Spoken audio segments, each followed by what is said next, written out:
老鼠拉龜，冇掟埋手。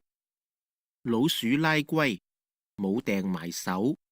It is a Cantonese riddle phrase. We can literally translate the first part to be a rat pulls a tortoise, and the second part to be no place for undertaking. You can imagine what the picture is when a rat wants to pull a tortoise. The tortoise most probably will protect itself by retracting its head, hands and feet. That's why the rat doesn't know at where it can grip for pulling the tortoise.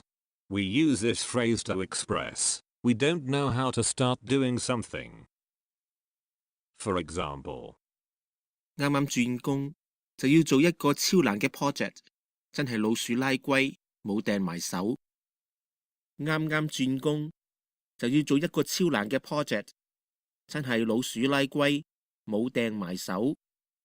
In English, it means just changing a job. I then have to handle a very difficult project. It is really a rat pulls a tortoise. No place for undertaking.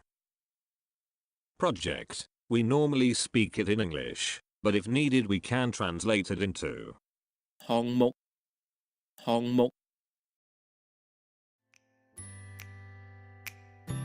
Don't forget to like, comment, share and subscribe to my channel.